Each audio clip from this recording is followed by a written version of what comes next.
pleasant weather to be out again, isn't it? I can't keep a straight face when saying that. We're out waiting on the minibus for the planning committee to arrive so that they can have a visit to the site here in... oh my goodness, I just got a wave of sickness. I'm a bit travel sick today. We're out in Tumor, waiting on the minibus for the planning committee.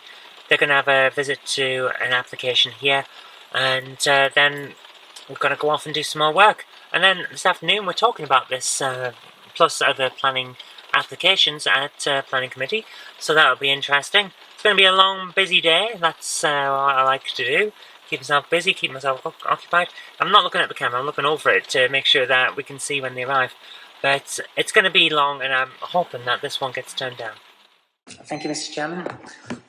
I'm in two minds about this application. And normally, under most circumstances, I would be agreeing that this would be an excellent use of infill land. However, as I think you all saw on the site visit this morning, the site itself is quite compact. So if this was still for two houses, I would be very much in favour of an infill because it helps stop us having to build on the green belt. But 3 houses on a site this small is too much. So I'm very much torn because I would like to say let's go for it, but under the circumstances, 3 houses, especially of this size, on that site is too much.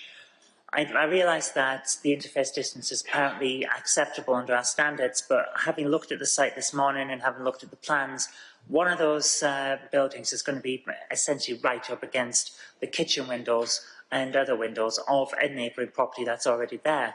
And that is to me a concern. So I would say for that, there's definitely a problem that needs to be looked at for the 3rd plot.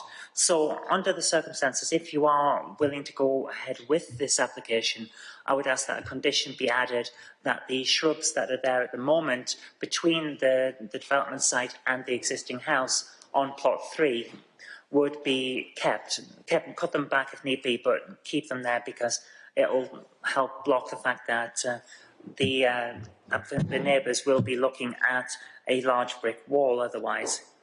Moving on to the idea of the site, I've already covered the fact that the site is too small, and that to me means that if there are guests coming to visit the site, they're going to end up having to park on the street. The street, as you'll have seen this morning on the site visit, is already packed even during the day, and the traffic in the area is considerable. So that to me is a safety issue.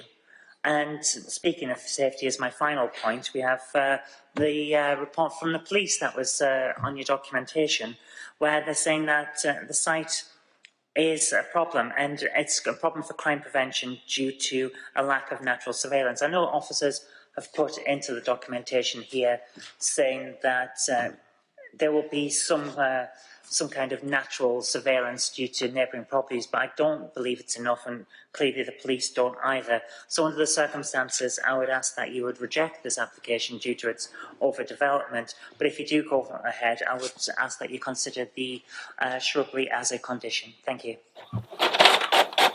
Well, planning went interestingly. The result was what I was hoping for, to be honest with you, because I think it was the right decision. And obviously it's not going to make any friends on the side of the people that wanted the application to go through, but sometimes that happens. You've got to go for what's best for the area rather than trying to be on the friends side of all the people all the time. And obviously I do, I want to be friendly with everyone, but these are the decisions you have to make. That's what we're here for.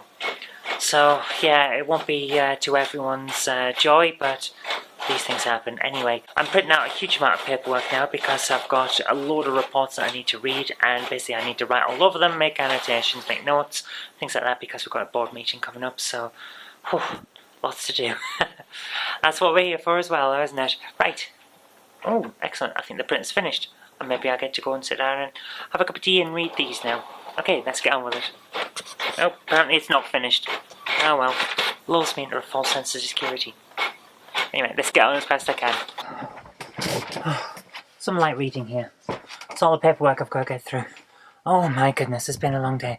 And still quite a long way to go yet. I've got a load of more stuff to do. I'm exhausted. But I've got some recording to do for a Game Hammer review, so I'll better get on with that. My goodness, I'm out of breath. It's partly the weather. The weather is causing a lot of problems, but we're going to get through it. Right, let's get on. I've got to pick a game and record it because we need another Game Hammer script ready by the end of the week because I'm running down the set that I've already got. We're going to be filming Game Hammer later. It's all go here. Let's get on with it. I'm exhausted. It's been a long day. When I was talking about doing the Game Hammer, it was later than I thought it was because I spent all day, of course, doing the planning stuff. And that's fair enough. It's just I lost track of time, which happens when you're having fun, I suppose. But the one thing I want to talk about today instead of doing that is this. Jen has put up a new shelf, but she's done it using a chopping board, which means I've got a little hole here in my shelf. Now, you might think that's a bit of an odd thing to do, but there's one very good thing about that. You see, this shelf is going to be used to host another console.